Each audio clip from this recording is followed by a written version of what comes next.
Kami dari kelompok 11 membahas materi tentang pemimpin dan kepemimpinan yang dibimbing oleh dosen Syarifah Ida Farida SE MM dan disusun oleh Ibnu Chairul Hidayatullah dan Hazel Dominic Evan Sirano, Universitas Pamulang 2020.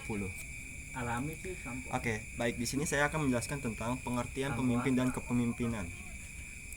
Kepemimpinan adalah sebuah hubungan yang saling mempengaruhi di antara pemimpin dan pengikut atau bawahan yang menginginkan perubahan nyata yang mencerminkan tujuan bersamanya. Menurut Joseph C. Ross 1993. Dan berikut nomor 2, unsur-unsur pokok dan kepemimpinan.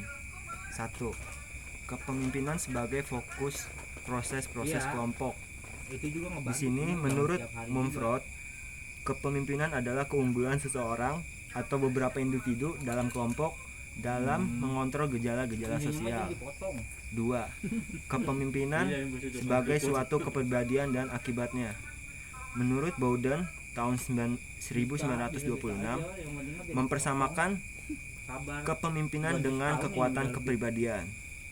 Selanjutnya nomor 3, kepemimpinan sebagai seni mempengaruhi orang lain. Kepemimpinan sebagai kemampuan menghandle orang lain untuk memperoleh hasil maksimal dengan friksi sedikit mungkin dan kerja sama yang besar. Selanjutnya nomor 4, kepemimpinan sebagai penggunaan pengaruh. Menurut Seattle 1951, pemimpin dapat dianggap sebagai seorang individu yang menggunakan pengaruh positif melalui tindakan terhadap orang lain. Oke, lanjut. 3. Faktor-faktor yang mempengaruhi kepemimpinan. Di sini faktor-faktor yang mempengaruhi kepemimpinan ada 2, yaitu faktor internal. Sebagai seseorang pribadi atau pemimpin tentu memiliki karakter unik yang membedakan dengan orang lain. 2. Faktor eksternal. Faktor eksternal jika dikaitkan dengan formula Hersey dan Blackhart adalah faktor bawahan dan situasi. Lanjut, gaya kepemimpinan. 1. Gaya kepemimpinan autokratis. Gaya kepemimpinan autokratis ini meletakkan seseorang pemimpin sebagai sumber kebijakan.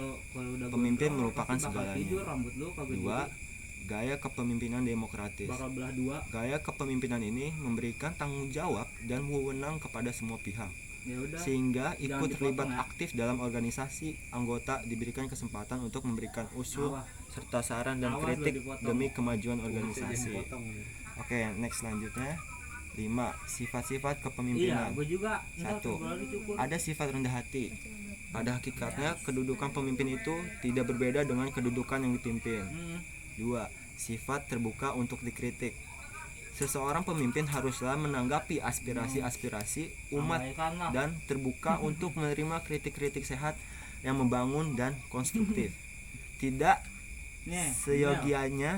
setidaknya menganggap kritikan itu sebagai hujatan dan menganggap orang yang mengkritik sebagai lawan.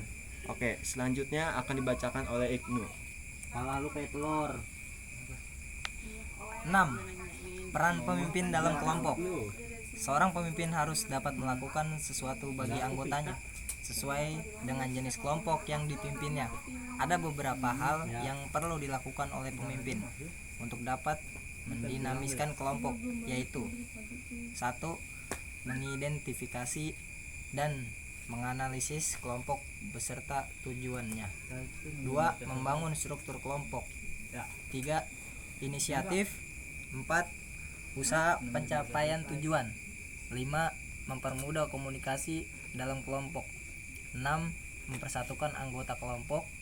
7. Mengimplementasikan filosofi. Selanjutnya yang ketujuh, tugas dan fungsi pemimpin.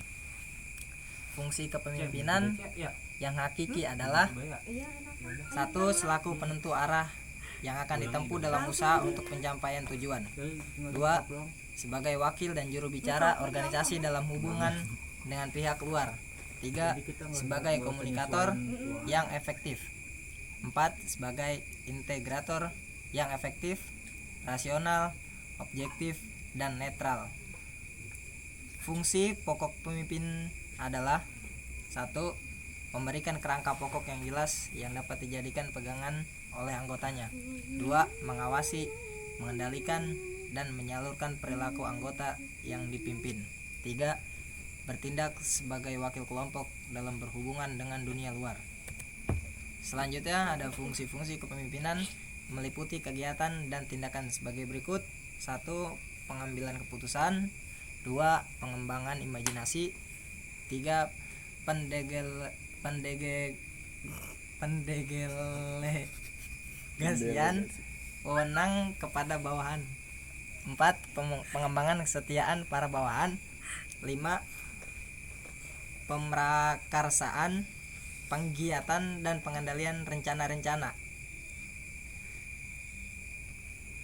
6. Pemanfaatan sumber daya manusia dan sumber-sumber lainnya.